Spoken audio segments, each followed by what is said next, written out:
Now let's study the filling of the electrons in an atom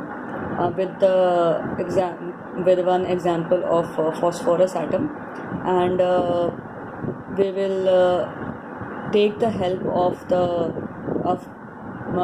rule of the diagram of the energy levels of various atomic orbitals, which I showed you in the earlier video. Okay, for your convenience, how the electrons are filled, I'm going to use that diagram. But one thing I want to tell you, that you have to learn the proper sequence of all the atomic orbitals in the diagram. Okay, so you have to learn the proper sequence for practicing the electronic configuration of an atom. Okay, for now I am showing you that how to use that diagram for filling of the electrons in an atom.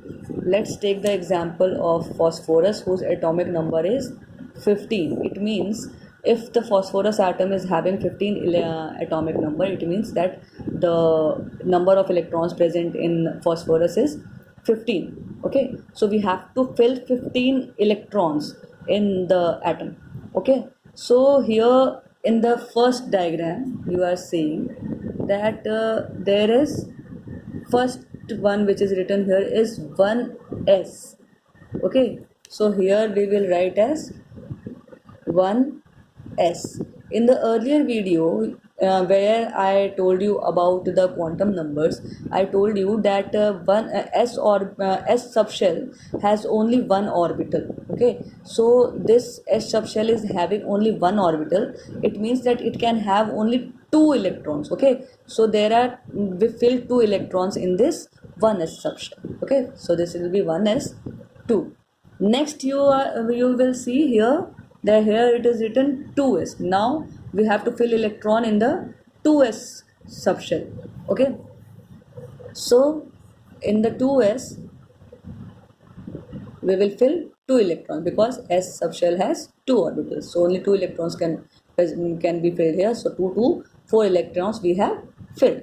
Now next, here we are saying that here it is written 2p and then there is 3s. Okay, so 2p, we know that there are 3 orbitals in p subshell and each orbital carries 2 electrons. It means 3 2s are 6, that it means that 6 electron will come in p sub 3 and 2p subshell. Okay, so 2 to 4 6 means 10 electrons are filled here. Next is your third subshell, which is your 3s.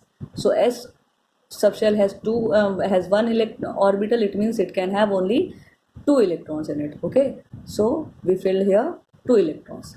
Next we have filled 1s, then we had filled 2s, then we had filled 2p, then 3s, and now it is number of 3p. Okay, so next we will fill 3p orbital. Okay, in 3p, as you did in this case 2p, this p subshell has 3 orbital, which means that each orbital will have 2 electrons to be filled. But here means if it is having 2 electrons, it means that we can fill here 6 electrons. But we have already filled 2 to 4 6 10 12.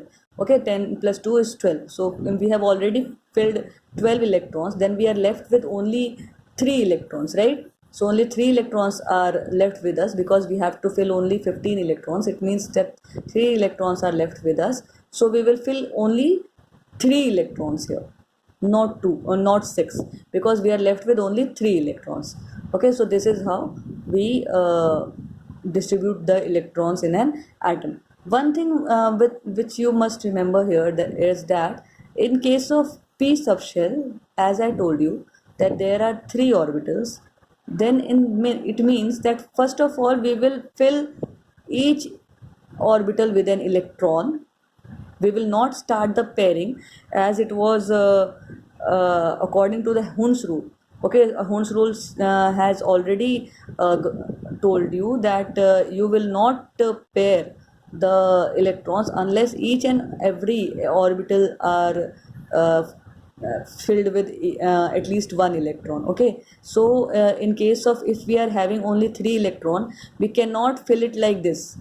This is not the right way to fill the electrons in the orbitals. Okay, first of all we will have to divide all the electrons in each orbital, and if we are left with another electron, then we can fill here.